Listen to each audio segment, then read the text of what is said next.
Parish on issuing a worthless check. I'm assuming this correlates to like issuing a bad check here in Texas. Okay, pause. This is what lawyers dread their client volunteering information mid-hearing. Reminder, folks, if you're in court and have a lawyer, zipper it up. And so I would be asking for a bond so he could go to Louisiana and take care of this business out there and resolve it. So he's on felony probation for false statement obtaining credit, picks up a DWI second, and now he's got this case. Correct. I've told him what that DWI might do to his probation. Mr. Fisher, ma'am. Don't say anything about the DWI because you're on felony probation for a very serious This is where things get real. True habitual is legal code for you're running out of second chances. Texas law means that even one more slip could mean 25 to life. Let that sink in. 10-year probation. You picked up a new case, and now you have another case in Louisiana. I mean, really. I had no idea about the case in Louisiana, sir. I had just went to the Army base in Killeen. I was working for Bobtail Crane, and when they escorted us into the military base, nothing popped up about a charge or anything else like that. I had no clue about this. If I would have known about this, I could have easily took care of this whatsoever. But the problem is that stuff keeps happening. When do we say when? Sir, like I said in the case for the DWI, I was not drunk. I was on my way to work. Really, now's not the time to fight those cases. My only point is that it just, stuff keeps happening. Yes, sir. State's asking for no bond. In addition to the federal probation right now, we're also seeing... He's on federal probation too? I'm sorry. I thought you said federal, but the 3-year probation that he was on right now from the 185th out of 2022. He also had a deferred revoke in 2010 from Montgomery County that resulted in 10 months of TDC. He also had another TDC trip for tampering with government record in 2008. He had an evading of a motor vehicle, which is a state jail felony that was reduced to a lesser evading from the 351st in 2007. He's also had a couple theft arrests that resulted in dismissals. He's also on a DWI second here in... How many trips you got? 2? Sir? How many times you been to the pen? It was just one time, sir. It was just one time. You're saying how many times you've been to the penitentiary, Amy? I'm seeing at least 2 here for TDC. No. One in 2008 and another in 2008 from... This is that you're an inherent flight risk. So, if I set you a bond, you're going to have to pony up all that kind of money to get out. This is no 10% deal. You're a fugitive case, man. So, when we set you a bond, you have to post it in its entirety. No 10%, no 20%. Just because of everything that you have open, you are an inherent flight. So, you gotta be aware of that. So, if I do set you a bond, it's going to be at least... No. It was only one time. Here's the thing. If you have 2 pen trips, you're what's labeled a true habitual. Anytime you pick up a serious felony, you're looking at 25 to life. So when you're out there in the free world, you have to be extra special good, because if not, you could be looking at a minimum of 25 years to life. Yes, sir. No, I'm just giving you facts. Judge, if I could argue for my client a little bit, he does have criminal history. The issue here is he's got this DWI. He's made bond on that. He's got a bond there. He is on deferred as well in the 185th. I don't show a court date there. I don't see anything happening there as of yet. The only thing he's here in front of you right now is for issuing a worthless check out of Louisiana. This is something that could easily be taken care of, possibly by paying something even from here. If not, he is willing to go to Caddo Parish and avail himself to that parish and figure that out. It's not a serious case, Judge. He does have history. He was, from what he tells me, he was unaware that this popped up. I don't know when this actual case was issued, when it was presented, when it was filed. Is this a new case? Is this an old case? It was issued October 31st. The offense date was September 14th. Of this year? October 31st of this year? The warrant was issued this year. 24? Yes, the warrant was issued this year. The offense date was September of last year. October 31st of this year. They issued the warrant on October of 24, but the actual alleged offense date is September of last year. of 23. Okay. So less than a month, Judge. He's been in Texas. My problem and my concern are two things, though, Mr. Peters. Number one, are you a danger to the community? Number two is you've got a lot of theft cases, and theft cases where other people are involved. So if I set you a bond, is it someone else's money that's going to pay for you to get out? This is where things get real. True habitual is legal code for you're running out of second chances. Texas law means that even one more slip could mean 25 to life. Let that sink in. You know, you've got a false statement to obtain credit. You've got a bunch of theft cases. Now you've got another theft case out of Louisiana. So is it someone else's money that's paying for you to get out? And then when we get you out, are you still a danger to the community? You know what I mean? Perception is reality, Mr. Peters. And your record speaks for itself. Can I say something, Mr. Fisher? Just don't talk about the No, cases. I'm not talking about the cases. We all have a past. You know what I'm saying, Mr. Fisher? Some of us been called, some of us haven't been called. But at the end of the day, I have changed my life and turned myself around. Since all of those things that you have talked about, I have been driving trucks. I have been doing right by the community. I have custody of my 11-year-old son, that I am being an example of what a man should be. I have done everything that I'm supposed to do, Mr. Fisher. I'm not out here causing chaos and controversy about anything out here in society. I speak at the local church. DWI 2 days ago, a second DWI, you're on the felony deferred, and now you've got a fugitive case. Mr. Fisher, that was, again, I was not under the influence. I had just got out for work at Bobtail Crane. That's when that transpired. I told the officer that I did not have anything to do with the drink. He said, because your eyes are red. That does not solidify me as being drunk. I was tired. I just worked 16 hours. Don't talk about specifics. Okay. How much is the value of the check? It was like 511. It's under 1,000.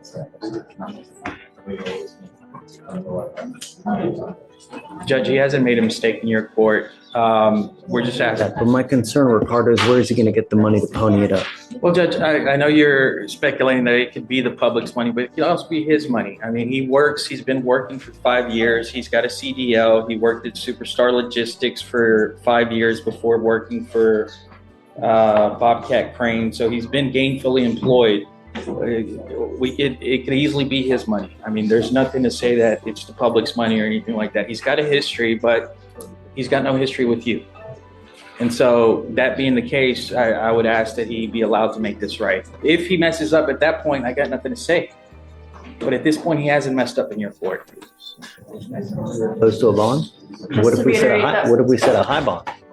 You know, I mean, it's going to be a couple thousand. You know, it's going to be 5,000 to 10,000. I couldn't stop you, Judge, but our position is no bond. You know, the problem is that you're an inherent flight risk. So if I set you a bond, you're going to have to pony up all that kind of money to get out. This is no 10% deal. You're a fugitive case, man. So when we set you a bond, you have to post it in its entirety.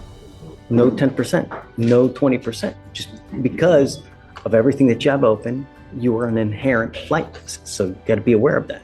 So if I do set you a bond, it's going to be at least, $5,000, $7,500.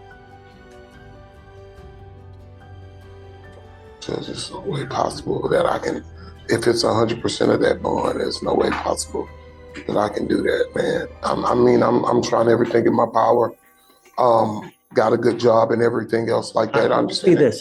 But this is just not all bad news, because you're not wanted out of like Wyoming, Montana, Alaska, Louisiana. We have so many people here from Louisiana. We have buses coming about twice a week to pick up people to take them back and to bring them from Louisiana. We really have, it's incredible the amount of people we have. So around 2 times a week, we have people shuffling in and out of Louisiana. What I would say is you should save your money and use that to hire a lawyer in Louisiana to fight your case. Because I'm telling you, has he waived yet? He has. On the 6th. You'll be out of here within the next 2 to 3 days if you keep your waiver. Judge, if I may reiterate something, we're at November 7th. I'm still confused whether this was issued the 24th or the 31st. Either way, it's less than, even if it was the 24th, we're talking less than 2 weeks that this warrant has been open. He's got no knowledge of this.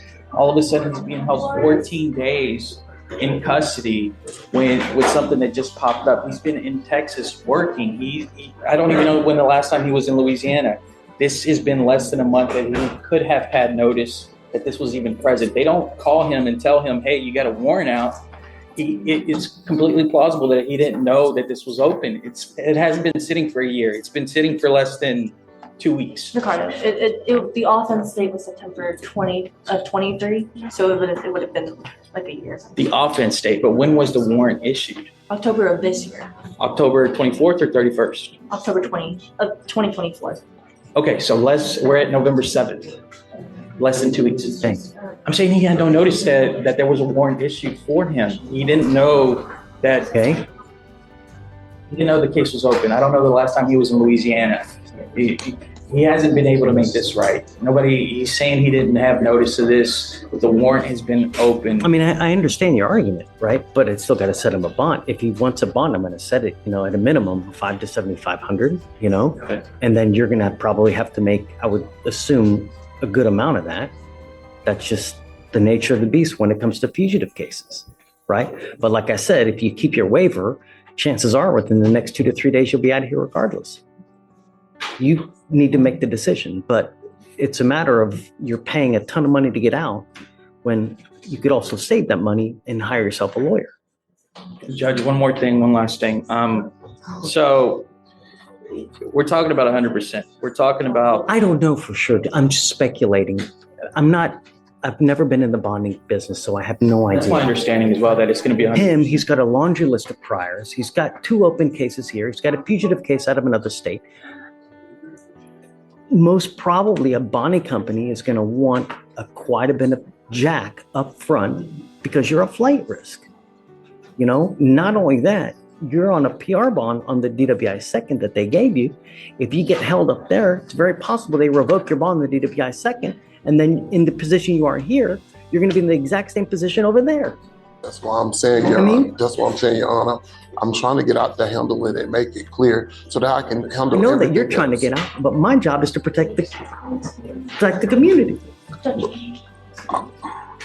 Judge Fleischer, Jay says he's in the Zoom room. Oh, Mr. Kim. Hi, Judge. Are we still approaching on Peters? Yeah, he's in front of us now. Okay. I'm playing catch up, but Amy told me that you were considering a bond regarding this defendant. Yes.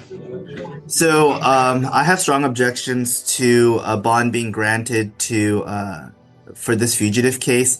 I don't know if Amy has already relayed, and I don't know if you're familiar, but I was actually the prosecutor that put him on the deferred in the 185th. It was a PSI, and I was the prosecutor assigned to the case. And the 185th, when Judge Wong was still on the bench, is that he put him on a deferred, but he also had jail as a condition of his probation because they were concerned with how many thefts he had, along with the anti-theft course. And the reason why that's pertinent here is because what he's wanted for is issuing worthless checks issued on October 31st, 2024. On top of that, he's violated that deferred by committing another DWI second, along with a Conroe charge. And so he has a charge in Conroe as well? Yeah. Well, it's finished now, but I believe it was after the deferred. Let me go back, Judge. It was on. Oh, there was 2. Oh no, sorry, I was thinking of the older one. I thought there was a newer one. My mistake. It was older. But that still doesn't take away from the other arguments presented. Is that it's the same type of offense. Less than 3 years after he was put on the deferred, in addition to the second violation in county, which the court can see. And that was as recent as 2 days ago. Has the court given you any kind of guidance as what they're going to do? Do you know?